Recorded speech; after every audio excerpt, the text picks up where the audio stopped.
But in the end, uniqueness, intimacy, Eros, evolution, the evolution of love, the evolution of value, right? Those are the very core, my friends, of the field of value. There are no strangers in the field of value. We're already allured to each other in the field of value, right? We're already brothers and sisters. There are no immigrants in the field of value. It doesn't exist. There's only one field, one value, one Eros, one heart, right? And that's what it means to be Homo Amor.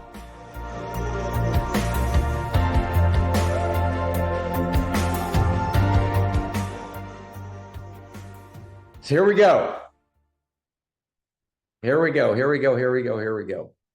So we're going to talk about immigration. Okay, we're going to talk about immigration. And I want to talk about immigration as a, broader context for talking about where we are today. So I'm not going to address directly, vote for this person or vote for that person. I'm not going to enter that conversation, but I want to actually take a kind of broader stance in terms of the field of value and let everyone understand what they understand. So there was a recent rally in Madison Square Garden, which I hadn't tracked closely. I heard there were some bad jokes about Puerto Rico, and then some bad responses from the president. So all of that, I'm not going to address garbage jokes and garbage responses. That was a major issue in America. But I hadn't tracked the rally. And a dear friend of mine sent me a clip or a part of the text of the speech of one of the players at the rally, Stephen Miller, who, the theme of the speech and the direct quote was, America is for Americans. And America is for Americans. And I want to tenderly, fiercely address that from the perspective of the field of value, to try and just kind of understand together with you, as we engage the meta crisis, and as we understand that the only possible way to engage the meta crisis is through a new story of value that is real. So I want to try and make that real itself by taking one issue, which is this issue of immigration, and seeing how we approach it. You literally can't approach immigration, which is a huge, does everyone get that? A huge issue in the world. It's a huge issue every place and everywhere in the world. It's obviously become a huge issue in the United States. And obviously it's a central issue in this election. But the utter confusion around the issue is so shocking and so tragic, and basically doesn't allow for this issue to be engaged, transformed, evolved, or engaged in any meaningful way. You literally cannot talk about immigration without first principles and first values. What's at play here? And I want to try and do something, if you're up for it, and I want to just check in with everyone.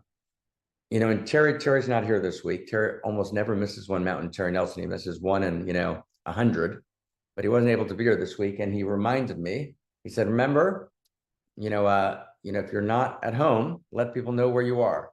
So I'm in New York, and I almost never leave Vermont, and I almost never leave my room where I'm working on the Great Library. I almost never leave the room and barely leave the house. But why am I in New York? I'm in New York because my son got 3 days off from Lebanon, and he flew to New York, and he's kind of coaching a lot of the, the kind of the largest part of the Israeli contingent in the New York Marathon. So he only knew that he was going to get a furlough in order to be able to come, I think, on like Thursday or Friday. I don't even remember which one, Thursday. And he kind of flew in. He's kind of jet lagged and now coaching everyone and running the marathon with his wife.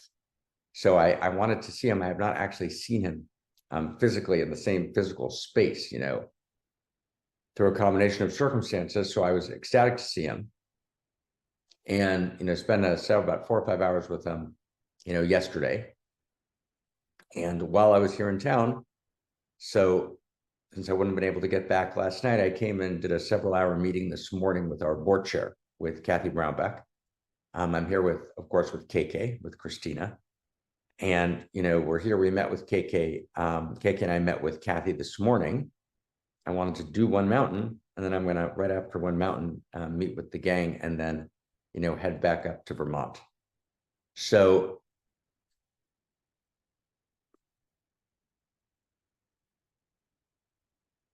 as I walked around New York yesterday, I was just blown away.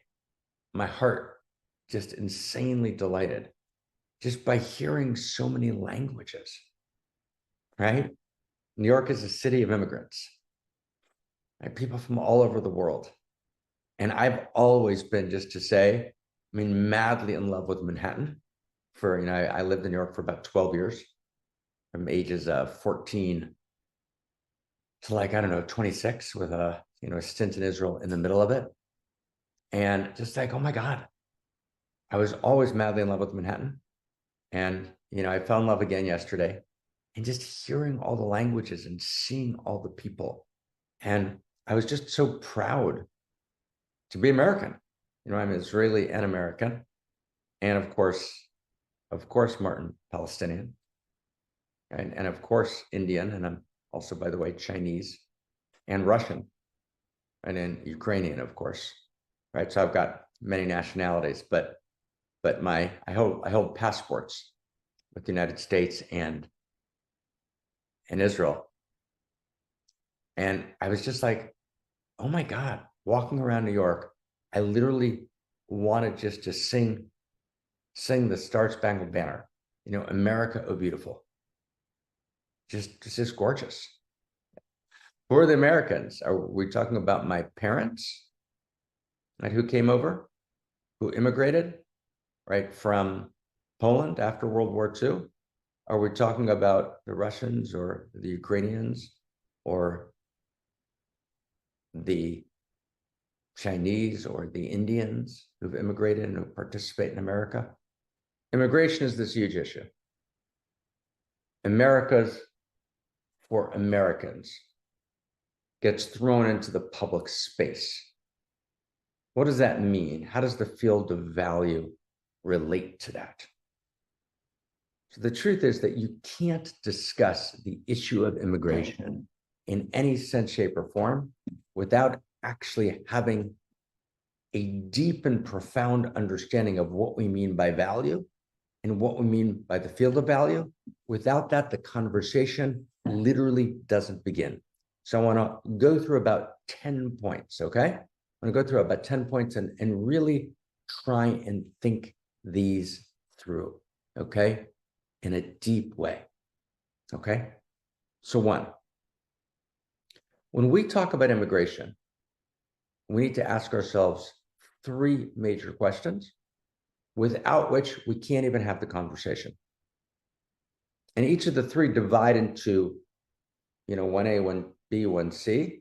Maybe I won't do it as 1, 2, 3. I'll just go through a list of about, 8, maybe 8 to 10 questions. So 1,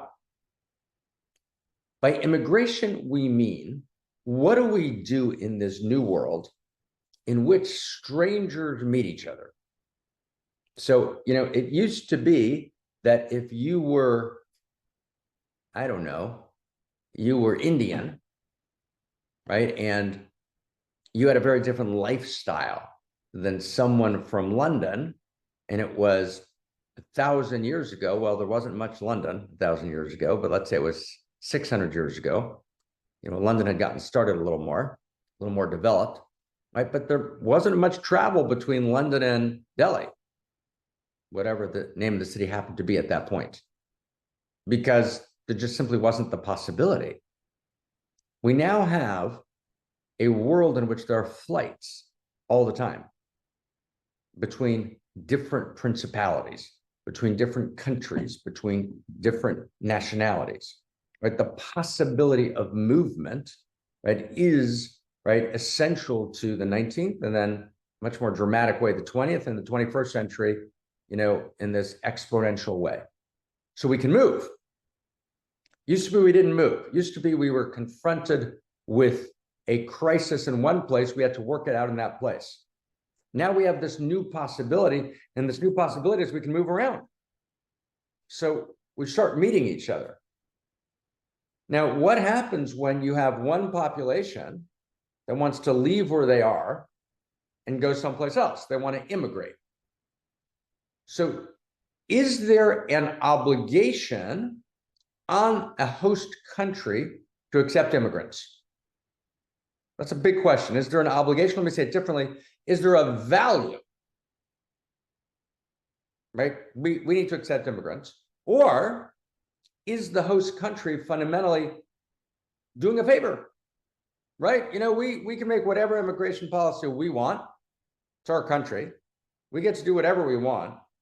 And there is no higher standard. There is no obligation. There is no value, which makes demand. So from the perspective of the host country, that's issue one, is there an obligation or are we doing a favor? Now, if you read the literature, you'll see that there are two different assumptions at play. There's an entire host of legal articles, right, and policy articles, and political articles, and economic articles, and social articles, all of which, 5 categories. In the last about 2 days, I've gone a little bit nuts, as I sometimes do, right? Kind of, you know, and Lena, I hold you fully responsible, this to be clear, right, for all that reading. So I've kind of poured through many articles, kind of in almost a nonstop process every second I had. It was an intense couple of days because there were a couple of other things to handle as well. But in any case, it was very clear in everything I read. You know, I just kind of perused, you know, dozens of pieces. It was very clear that you had these two perspectives. In other words, is immigration an obligation? Am I doing it? Is it a favor? Does everyone get that? That's one. 2, if I say it's an obligation, is that because it's a moral norm, right? It's a value, okay? Okay, it's a value, right? Are we saying, hey, it's a value, it's a real value? Are we saying it's a real value? Meaning it's a value in the field of value? It's a value that's backed by the universe, right? It's part of the inherent value structure of reality. Is that what we mean? Or do we mean it's a value the way Harari talks about immigration and value? It's a subjective, made-up social construction that the country decided to take upon itself, but it's not backed by the universe. It's not inherent value. You get what I mean? So in other words, there's 2 possibilities. One, is immigration kind of a value norm obligation, or is it a favor the country's doing to the immigrants, right? This is from the country's perspective. This is part 1, the country's perspective. I'm going to go through about 10 variables. Lena, I'm going to get to yours. The one you raised is one of them. Okay? So one, go slow, step at a time. So 1, right? Is it an obligation on the country? Is it a moral norm? Is it a value? Or is it a favor the country's doing? They get to do what they want. And anything they give is a favor. Possibility with A, that's question 1. Question 2, what do we mean by value? Right? Is it a real value or is it a Harari value, meaning a postmodern, right, construction? That's enormously important. That's 2. 3. And I want to now try not to answer the questions. Try and see if you can kind of get to that place where you can kind of open up heart and mind and body, and let's just see the field together. I want to try and lay out the field. Okay, so that's 1 and 2. 3, to answer the question of whether it's an obligation, we have to ask also, what's the circumstance, right? In other words, are the immigrants wanting to immigrate because starvation or threat of death? So, for example, when Jews fleeing Nazi Europe wanted to enter, or Syrian refugees, right, want to enter. So Jews, for example, wanted to enter during World War II, were turned away. Most of the American quotas were not filled in the last years of World War II, right? Syrian refugees, let's say, who want to come to Germany, right, who are fleeing, right, a despotic and horrific situation, right? So does the question of obligation change based on the circumstance of the immigrants? So A, we're actually fleeing for our lives. 1. 2, that would be 1. Let's give it A. Let's give it A. A would be, because we're doing 1, 2, 3 in the questions. Go to A, we're fleeing for our lives in some form. B, we want a better life. We just want a better life, right? Our life's okay. We want a better life. So it's the opposite. Those are 2 extremes. One's I'm fleeing for my life. B is, oh, we're basically okay. We want a better life. C is we're desperate. We're not being killed tomorrow, right? It's not Syrian refugees or Jewish refugees from Nazi Europe, but oh my God, we're in Honduras, right? And cartels rule, and rape, right, is happening horrifically, and people are beat up and people are murdered, and there's no chance of actually living a good life in many parts of Honduras today. And so, right, there are stories of, I just heard a story last night, right, of a young Honduras woman and her daughter who went through, right, unimaginable pain, right, and unimaginable suffering, and saw people die all around them as they crossed bodies of water, and went through a kind of immigration story of pure horror, because they were desperate to get out of Honduras and then to get to the United States, right? So meaning I'm desperate. So there's a desperation. So one is immediate. So 3 possibilities in terms of circumstance. I'm again, these are vague in general, but in general, I'm fleeing for my life, one way or the other. 1, 2, I just want a better life. 2, 3, desperation. Okay, desperation. Now, the circumstance could, I'm not saying it could intersect with the obligation. In other words, one could take a position saying, and I'm intentionally going wide here. Okay, I'm intentionally going wide here. Okay, so one could take a position and say, the decision on immigration is purely the country's. They're doing a favor because it's our country. That's the position. And that would be true in the extreme, even if people are fleeing for their life. Doesn't matter. This is our country, our borders. Or one could say, well, no, if you're fleeing for your life, then we do have an obligation. Or one could say, I actually have an obligation to help anyone I can and open my borders whenever I can in any way. And even if people basically have a good life someplace else, but they can have a better life here, right? Actually, we have to open our borders. We have to actually invite people in, be part of our story. Beautiful. Or one could say, well, people's life is basically okay, and we don't want to take people in because that will have adverse effect on our country. Okay, but if people are desperate, then we are going to take them in.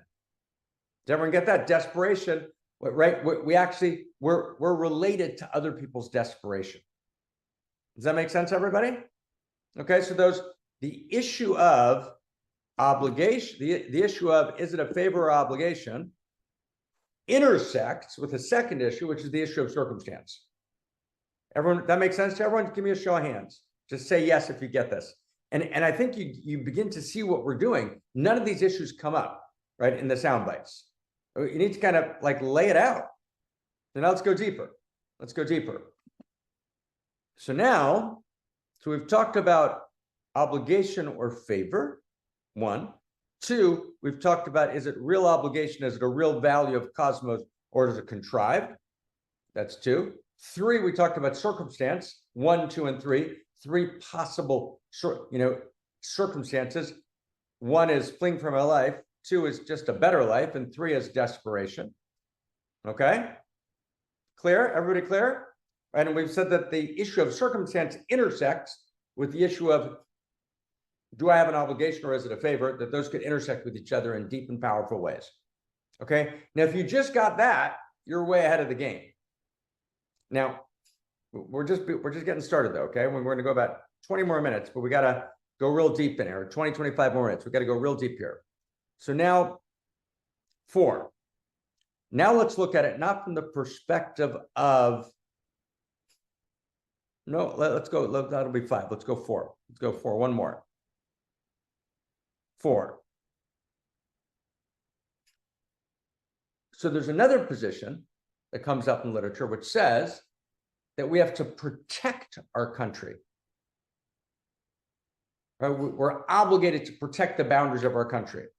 And you understand, everyone understands that I'm simplifying, but I'm simplifying accurately. And I'm intentionally trying to use kind of super clear language. Okay. So number 4 is, no, we got to protect our country from invasion, and invasion can be foreign soldiers or invasion can be immigrants. We have to protect our country from immigrants. Well, then the question would be, well, why do I want to protect my country? That could be 3 different reasons. Stay close. Reason 1, because xenophobic, right? It's just a pure kind of like, I just want people like me, xenophobic, right? I have no actual grounded reason, and other than I don't like other people who are not like me. Xenophobia of some kind. Everyone get that? That's one reason. I would protect my borders, right? Not a very good one, but that's one reason. 2 is, I want to protect my national identity. I'm in Ireland, and I have a sense of the Irish way of living. And so I don't want Ireland to be flooded with non-Irish so much that, right, that the Irish don't have a place to live. Or to give you a second example, I was just in Portugal, recently with KK, and the amount of Portuguese who told us that wealthy immigrants were destroying Portugal because basically Portuguese couldn't buy a home. Portuguese culture was collapsing, right? And Portuguese couldn't afford to live in Portugal. And, other forms of culture were kind of overtaking Portugal, and they felt they were basically losing their country, right? So I want to protect the national identity, whatever that is, right? Or the other thing I might want to protect is values, right? There might be the American way, but not the American way in a xenophobic way, but the American way in the sense of the Constitution and the Bill of Rights. And we hold these truths to be self-evident and universal human rights, right? We actually might want to protect, right, the values of the country, right? And if people are coming into the country that are either they will undermine the national identity, that's one issue. But a completely different issue would be, are the people that would come into the country people who will actually violate the value structure of the country? That's a different issue. Okay, so that's the 4th set of issues. If I protect my country from invasion, okay, that's great. Oh, not just invasion against soldiers, but of soldiers, invasion of immigrants. Okay, we get that. Well, why? Xenophobia, reason 1. Reason 2, national identity. Reason 3, I want to actually protect the values of the country. Okay, that's reason 3. Okay, that's 4. Now 5. Now let's look at it from the perspective of the immigrants. Okay, so the immigrants coming to the country. Okay, so now when the immigrants come to the country, in order for them to be received into the country, does everyone get this? In order for them to be received into the country, so do they have to give something up? Is there something that they have to give up, right? Do they have to give up something of their own customs? Do they have to give up something of their own norms? Or said differently, is there something they have to adopt, right? Do they have to adopt something of the national identity? Question one. A question, which would mean, for example, you'd want people, I mean, I'll give you one example. You'd say, wow, people need to learn the local language as best as they can. That's important, right? That used to happen all the time, by the way. Happens less and less because of, Skype and Zoom calls. People can actually keep in touch with their native land more effectively. And there's many, many more older people, right, who come to, to new countries and don't actually step in, right? But actually, you could say that you actually do need to step in, and that there's actually a process, right, in which you actually you actually swear allegiance to the new set of values. And that's a big deal, right? There's actually a process of immigration that's mandated by law, but that's not mandated by law because someone's forcing me, right? Law actually, in this case, incarnates value, which is what law is supposed to do.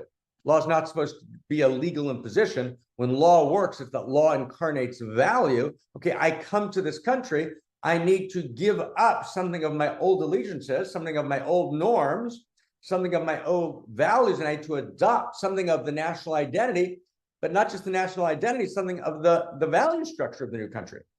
Because that's a second issue. Okay, that's a second issue. Now,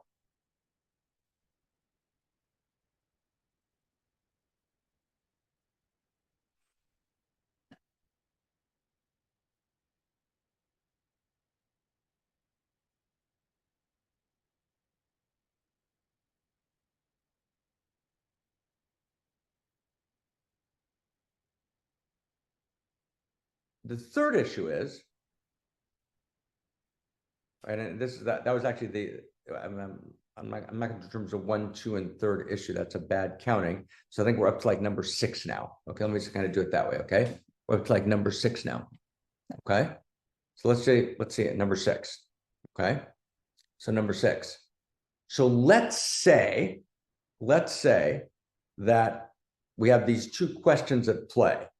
What's the relationship of the absorbing country to immigrants? Do they have an obligation? Is it a value, A, or is it a favor? If it is an obligation value, is it a real value or just a socially constructed value? What's the circumstance, right, of the immigrants? That's one set of issues, right? Second set of issues, what are the obligations of the immigrants, right, to the country? What do they have to give up? And what do they have to adopt? Right? And it's clear that there are, on both of these issues, and as I said, I read probably dozens of papers, perused, some I read, the whole paper, others I perused, and all this just in the last couple of days, I wanted to kind of look at it. But it's very clear that on this spectrum of issues, people take different positions. So for example, you have people who take very strong position on the obligation of the absorbing country, and then a very weak position on the obligation of immigrants, right? That they have to actually adopt the values. Now, I want to be clear, right? There are formal immigration processes, right, in which you become an immigrant and you kind of formally adopt the values of the country. The question is that a real process or not, right? And it used to be 50 years ago, 60 years ago, let's say in the United States, 70 years ago, when you actually came to America and you swore allegiance, right? It was a very big deal. Today, for example, all over Europe, you have enormous populations, right, all over Europe that are coming from particular other cultures. They go through the technical legal process to become some form of citizen, but actually the swearing allegiance everyone knows is a joke, right? That's happening all over Europe today, right? So, that's interesting, right? And what's the process, right? So that's 2. But let's assume, right? Well, let's actually ask the third question. The third question is a question of how long, right? how long would it take for that process to happen, right? In other words, so let's say, my parents left Algiers and they came to Paris, right? And that happened 25 years ago, right? Now I've grown up in Paris, right? How long is the process for me to be a full Parisian? Does that happen immediately? Did it already happen for my parents? Or is there a kind of historical process of a period of time that needs to play out? And that's a difficult question because there's kind of a collective set of issues, right? Of kind of countries coming together. And then there's the personal issue. The personal issue is my parents came from Algiers 25 years ago. I've grown up in Paris. I'm Parisian, right? And so there's a personal collective issue in this third issue, which is how long the process should take. Now, with all of that in mind, right, what I want to basically now begin our conversation. See, really, my friends, now kind of staying with me because this is where it begins. Really, none of this actually works. This conversation, these 7 or 8 issues I laid out, and I could have laid out 10 more, but I wanted to give you a sense. None of this appears in headlines, right? In headlines, you just get pro-immigration, anti-immigration. This doesn't appear in headlines. I tried to lay out 7 or 8 or 9 issues, but none of this actually works, honestly, unless we're in the field of value.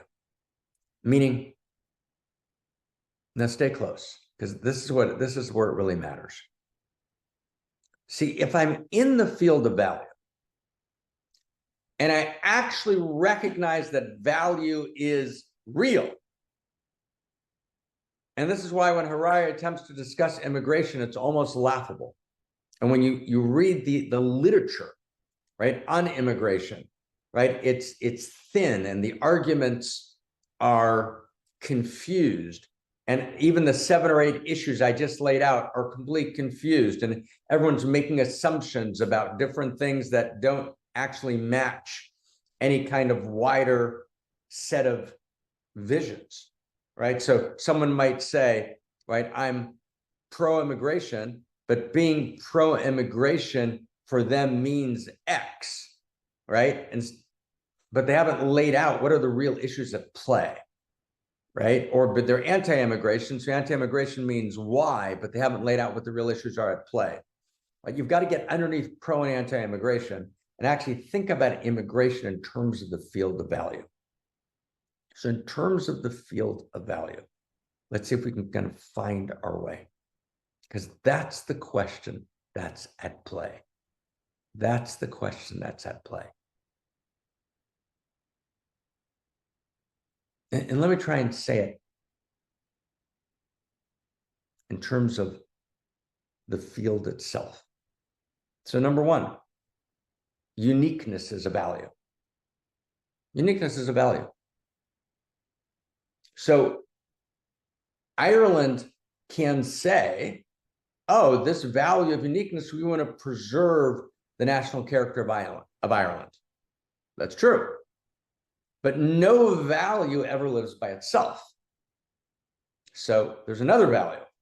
And the other value is Eros.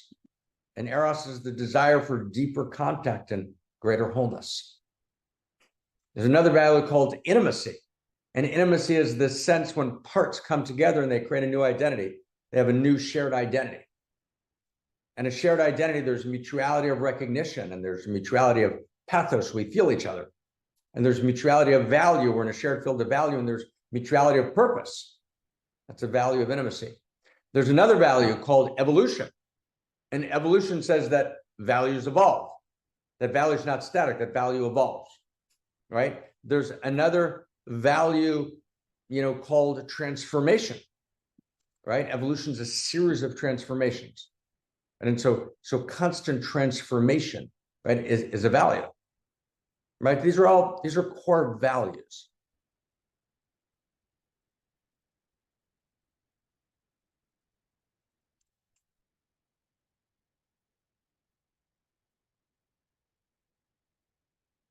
In a local world, when I only saw my own people, I only saw the grander and the tragedy of my own people. I only saw the suffering and the wonder of my own people. And I could only impact my own people. So clearly, the immigration issue didn't play. But we live in a different world. We live in a world in which viruses travel across boundaries. We live in a world in which every single existential risk is not local. Whether we're talking about dead zones in the oceans, whether we're talking about the biosphere, whether we're talking about artificial intelligence, right? Whether we're talking about climate issues, right? Whether we're talking about rogue weaponized drone systems, whether we're talking about nuclear stockpiles, right? Whether we're talking about digital dictatorship in its possible forms, right? There's actually not one serious threat that's a local threat. And there's not one serious threat that can be handled by a particular country, right? Whether that's a weaponized pathology or a pathogen. So we actually don't live in a local world. We live in a world in which everything is global. That's the nature of reality today. But it's a global reality in which we see each other. The reason Martin so, beautifully, right, said, oh my God, right, talk to me about, right, and he talked about a particular suffering people, in this case, right, Palestinians, right, is because he sees it. He's not reading about it, he sees it, right? It's in front of his eyes, right? We actually turn on vectors of information technology. I get on my phone literally every single day. I have an Arab thread, I have an Israeli thread, and I literally see what's going on in that sector of the world, right, in unbearable detail, right, every single day. And I look at it 6-7 times a day, right? So I just track it closely. So we know, we see, right? We feel each other. So that changes reality in a fundamental way if I actually understand that value is real. Now stay close. Because if value is real, and if value is real, which it is, and first principles and first values are real, and we all live together in a field of value, right? And there's a shared field of value, which is the context for our diversity. Does that make sense, everyone? Right? There's a shared field of value that we all live in. That's the context for our diversity. And we see each other, we know each other, we recognize each other, we feel each other. It's a global reality. Then there are no strangers, right? The very notion of stranger disappears because we are all brothers and sisters in the field of Eros and intimacy, quite literally. And we actually realize that each one of us incarnates first principles and first values. And we may live them in unique ways, but we're all part of the same plot line of cosmos. We're all living in a cosmos which is Eros, and the plot line of cosmos is the evolution of love. So there are no strangers. So it's not just that if you're about to die, I should care and give you succor and open my border. And it's not just that, it's not, which I should. It's that if you're desperate, I should feel your desperation.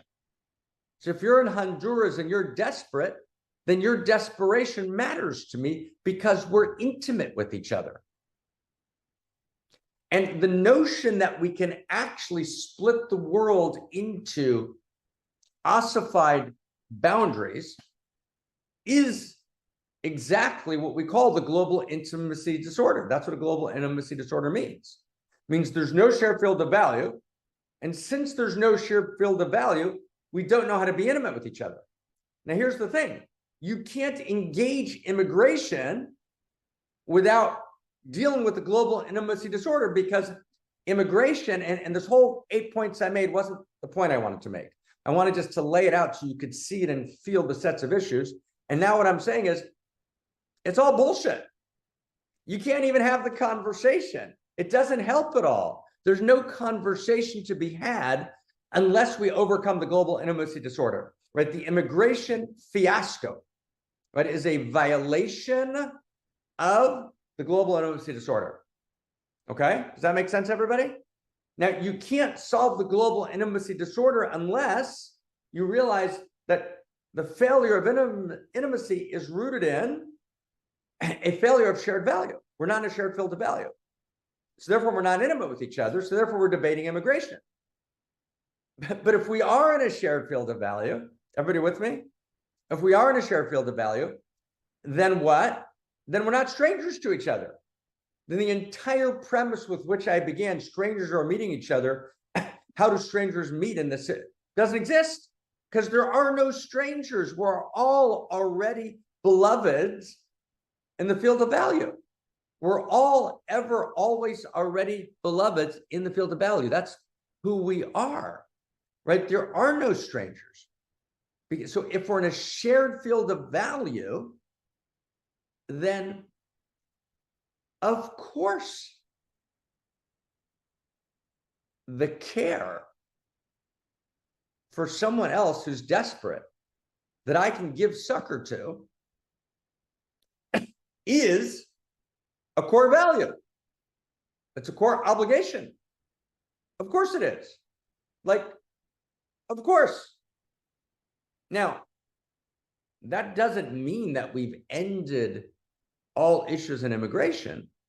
It means that immigration is not about strangers taking over my country, right? Because the maximal issue of my country is, right? I mean, the minimal issue, the shadow issue is pure xenophobia, which is what it is. Xenophobia is what it is. And, you know, people like to live with people that are like them. Okay, got that. Okay, and then they develop hatred of other people. Okay, we got that. I understand that. Wrong. Major violation of the field of value. I understand where it comes from. Let's go up. No, I want to actually preserve my country because I want to preserve national identity. Okay, that's value. That's good. That's valid. But the deeper issue is not that. The deeper issue is what is my obligation towards you as my brother and sister in the field of value? So if you're my brother and sister in the field of value, then I have to invite you in when you're having a hard time. I have to invite you in when you're desperate. I have to be ripped apart and feel you. I've got to feel your joy and I've got to feel your pain. I've got to feel your peril. And I've got to feel your unlived potentiality, right? You're part of my dream and I'm part of your dream, right? And potentials and promises and potencies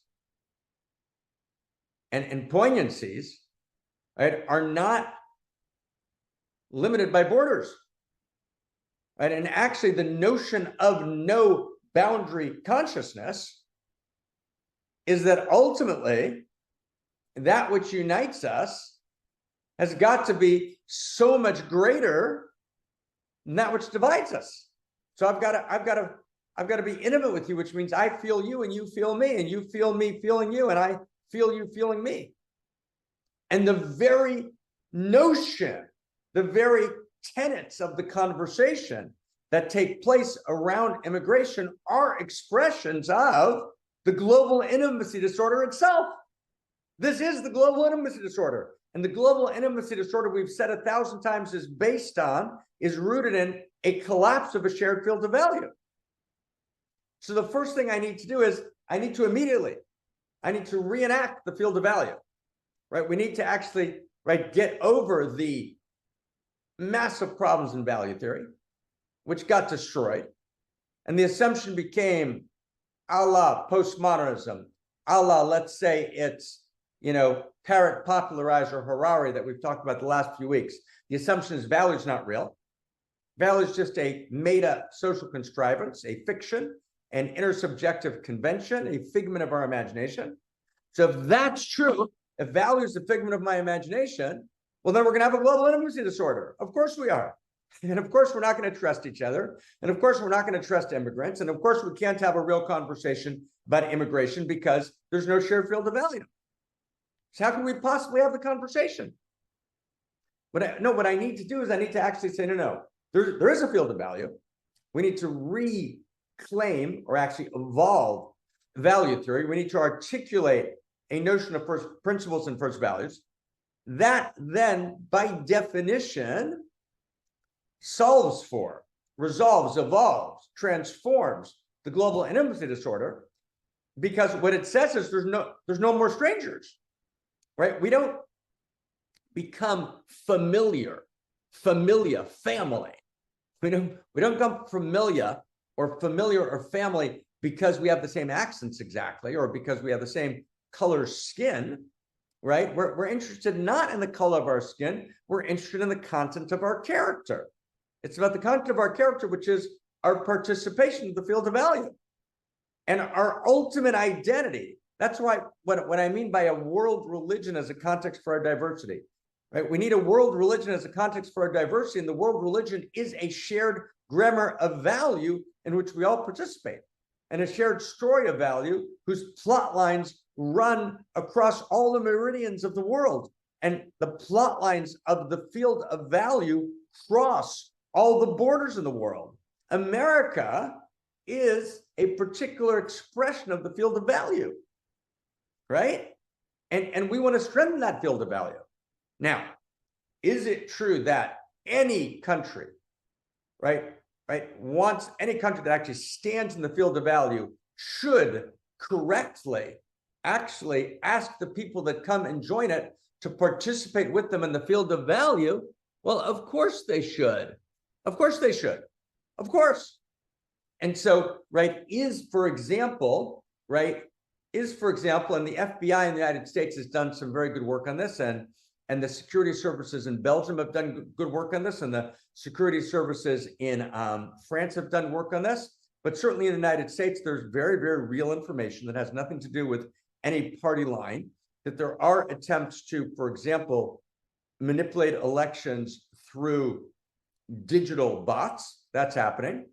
We also know 1,000% that there's at least about 1,000 people on terrorist watch lists who have actually been sent through borders to the United States for the intention of doing very real damage. And are there actually people who are sent to America by agents that want to undermine the United States, right, that actually should not be sent to America, that are actually deeply, deeply problematic? Yes, of course it is. Of course that's true. But that's not a political partisan issue. That's an issue that, right, any intelligent country needs to deal with appropriately. Of course, that's always true, right? Obviously, open borders doesn't mean that you invite people in who are going to undermine the value structure of your country. That's idiocy. And a process of illegal immigration, right, which actually undermines the law, which doesn't allow for kind of a kind of oath of allegiance, of stepping into the field of value, is obviously problematic, and no one party or no one group owns that problem. That needs to be dealt with. Of course it does. That's a given. That's a given. But that's not America for Americans, right? And when someone says America for Americans in a way which becomes xenophobic, in a way which becomes, right, kind of an ethnocentric battle cry, right? And when basically we're actually abandoning the field of value itself. Because here's the point of the field of value. I want to kind of stay with you for a second, okay? I want to read you a text. And this is a text that I translated. I added some things to the text in terms of the field of value, but it's a core text of the interior sciences written by Abraham Cook. Okay? So stay with me. There is a one who sings the song of her soul. And in her soul, she finds it all, full and complete satisfaction. And that's what I would call egocentric. Not in a bad way. It's not bad egocentric. No, it's like, oh, there is a one. Beautiful, right? I sing the song of my soul. It's me and my family. right? And that's my life. It's beautiful. That's one level of living. That's egocentric living in the best sense. And then Cook goes on, there is one who sings the song of the tribe. This is ethnocentric, and there can be a beautiful ethnocentric expression. Irish can love Ireland, and Americans can love America uniquely. Beautiful. There's one who sings the song of the tribe. She leaves the zone of her personal soul, which she doesn't find wide enough. And she attaches herself with tender love to the totality of the congregation of her people. And together she sings the songs of her tribe. She suffers her pains. She takes delight in her hopes. She ponders high and pure ideas about her past and her future. Okay, that's ethnocentric. That's beautiful. But that's not enough. You can't end at egocentric or ethnocentric. So Cook goes on and he says, and there is one who widens her soul even further. She widens her soul. She widens her Buddha nature. Right? There's a set of texts in Buddhism, right, which they identify clearly. That's the other thing I was reading on the train yesterday, right? A set of texts which identify clearly the notion of Buddha nature with value, soul with value, Buddha nature with value. So there is a one, right? And let's feel this. Let's hear this. There's a one. She widens her soul even further until it expands and spreads beyond the boundary of tribe to sing the song of humanity, which is the song of the field of value. And her soul is continuously enlarged by the genius of humanity and the glory of the divine image that lives in humanity. And she aspires towards the human being's universal purpose and anticipates the higher holification, right, of all of humanity. And from this living source does she draw eternity of her thoughts and explorations, her aspirations and her visions. And then that's world-centric. Now let's expand even farther. There's cosmocentric. There is a one who rises even further than this in expansion until she joins herself in the unity with all existence in all of its totality. She feels Gaia and the creatures and the worlds and the oceans and the elements and the chemical table. And she gives forth song. Right? And she lives the life of the emergent world, and she participates in the entire field of reality. And there is a one, finally, number 5, who rises with all these songs. Stay close, friends. Michael, stay with me for a second. Stay with me for a second, brother. Let's get to the 5th level. Shati, stay with me. Okay? There is a one who rises with all these songs together in one intimacy. Meaning I'm egocentric, I'm ethnocentric, go America, and I'm world-centric. I'm not stuck in ethnocentric, right? We feed the world, right? Every heart, every soul. No one's blood is redder than anyone else's. There are no strangers in the field of value. And that's the code. Here's the code. Right? There are no strangers in the field of value. You get that? There are no strangers in the field of value. In the field of value, we're already allured to each other. In the field of value, we're already brothers and sisters. In the field of value, there are no immigrants. There are no immigrants. Doesn't exist. Immigration doesn't exist. The entire notion of immigration disappears. There are no strangers in the field of value. There are no immigrants on planet Earth. There's only one field and one value and one Eros, right? And one love, right? And one heart. That's the whole point. That's what Homo Amor means. What do you mean, America for Americans? What does that mean? Are you talking about apple pie? Okay. You're talking about xenophobia? No. You're talking about American values? Okay, now we're talking. But American values are actually unique, intimate expressions of a larger field of value, right? And we're not going to solve any vector of existential risk, for example, artificial intelligence included, right? By basically having a war of worlds with China. Yes, we need to take China on, but then we need to get beneath taking China on and actually begin to say, okay, let's go beyond Maoism back to Taoism, as China's trying to do. And how do we find ourselves together with China and Russia and Albania and France and England? And is that possible right now? Well, no, it's pretty hard right now. But we've got to do the work. And the way we do the work is we actually articulate. The work hasn't been done. We haven't done it. We haven't actually, what we're doing in the think tank for the first time is we're saying, no, let's actually articulate a compelling set of first principles and first values with appropriate deep dive scientific essays that are irrefutable and beautiful, that do the chemistry right and the mathematics right, and the topography right? Not kind of new age superficial crap. Let's do the real work. Let's actually articulate a set of evolving, not eternal and evolving first principles and first values that are the context for our diversity. Let's do that. We can do that. It's that kind of move, right, that Da Vinci and his cohorts were doing in a time between worlds and a time between stories, right, as the medieval world was breaking apart. That's what we need to be doing now. So Cook writes, right, it's like, oh my God, we need to evolve. We need to participate in the evolution of love. And the evolution of love is I move from egocentric, right, to ethnocentric, right, from egocentric intimacy to ethnocentric intimacy to world-centric intimacy. I'm intimate with every human being all over the world, to cosmocentric intimacy, right, to cosmocentric intimacy, right? And it's like I feel the animals and I feel every human being, and no one's split off and no one's left out of the circle. And if you're desperate in Honduras, I'm not okay in Amsterdam. And if you're desperate, right, in the slums, right, of, oh my God, any city in the world, name the end of the city, and you have no chance and you have no possibility and you have no potential. And for you, the promise won't be kept.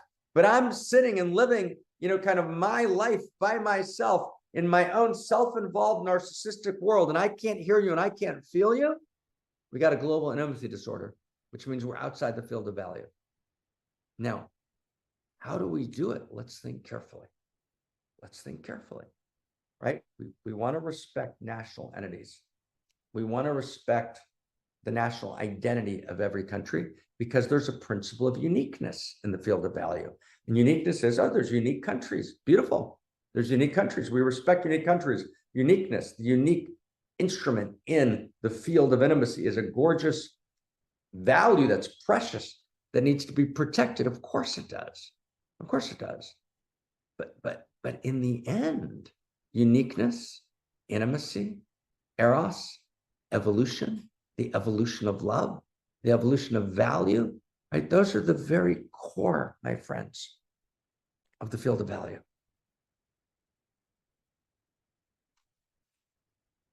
There are no strangers in the field of value. There's no strangers in the field of value, right? You get that? We're already allured to each other in the field of value, right? We're already brothers and sisters. This is our code. David wrote it up for us.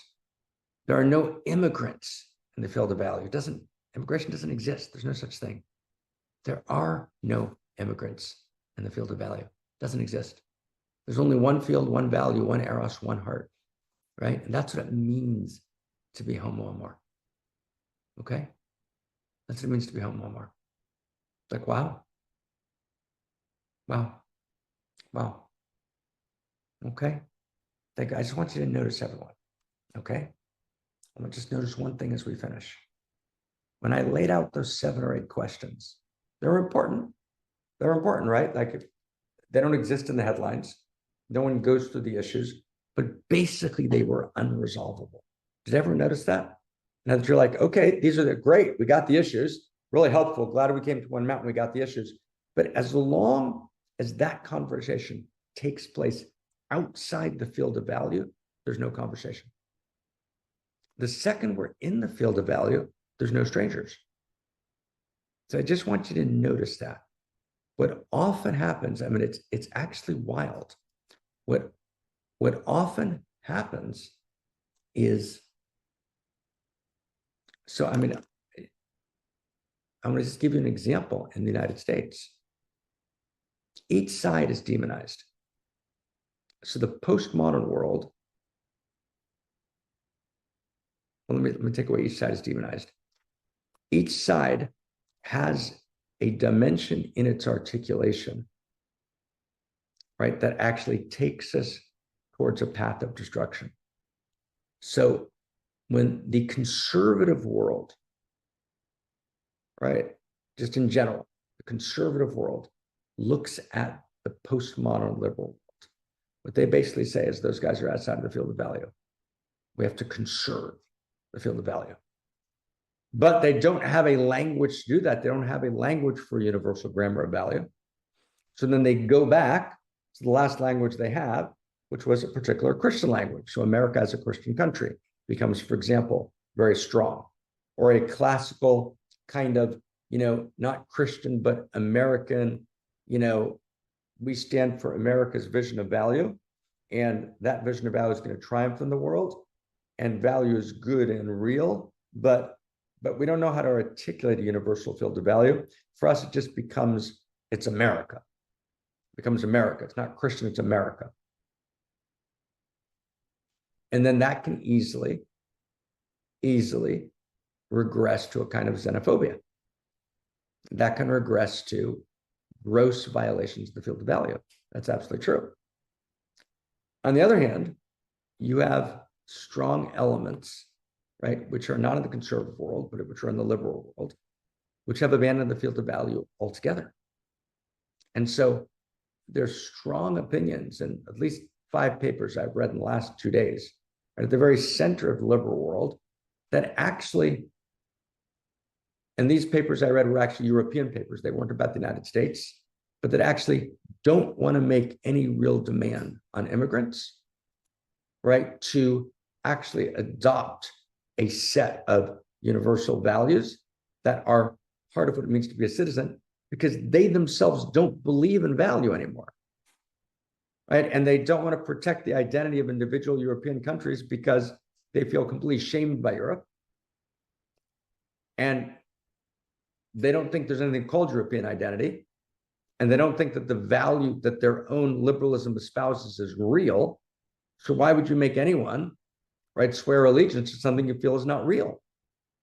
Does everyone get that?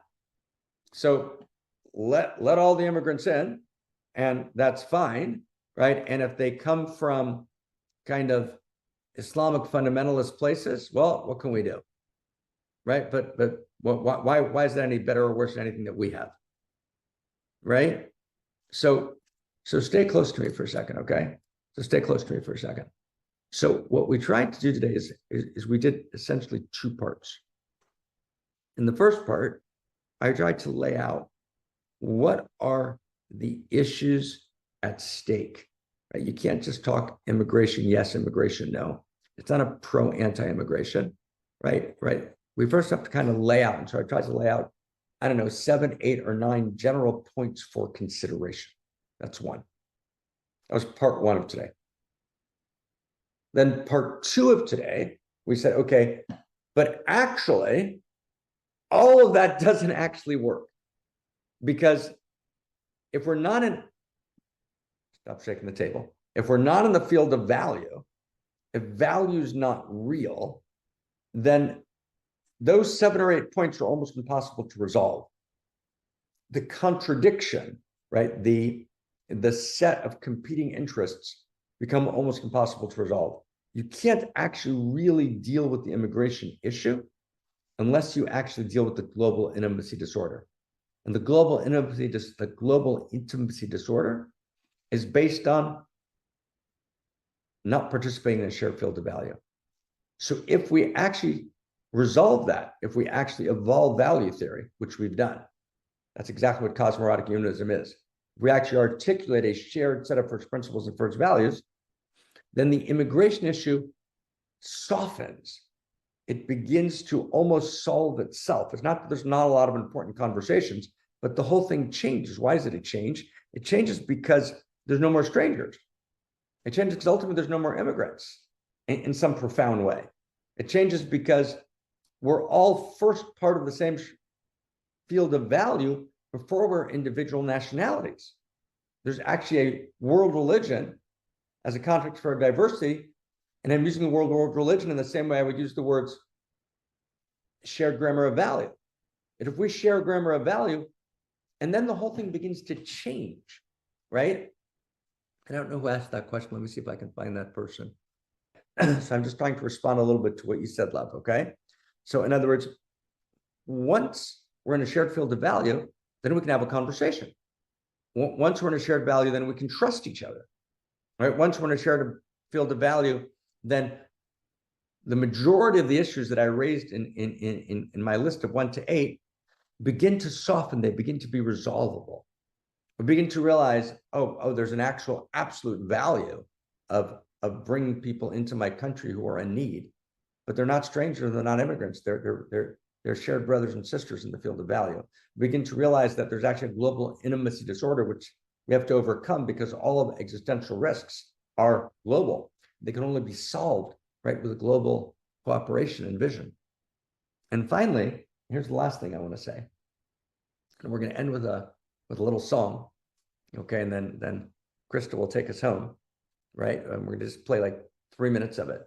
It's a song that's it was put together by the same gentleman who wrote Hamilton, right? Alexander Hamilton. When you do immigration the right way, immigrants actually bring unimaginable gifts to the country they come into, right? When there's actually a shared field of value, right? And a country receives people from a different part of the world and they enter and they're honored, which is often not the case, but they enter and they're honored and it's done well and beautifully, right? Then and the immigrants become the best French and the best Americans, right? And they just step in all the way, right? They have a commitment. You know, it's often true in a religion that converts to the religion become the leaders of the religion because they don't take it for granted. They step in. And actually immigrants actually pour enormous blessings right into the countries they come. Right? It's a big deal. It's a big deal. So Krista, take us inside. The name of the song is Immigrants, We Get the Job Done. Immigrants, we get the job done. Let's dance this. Immigrants, we get the job done.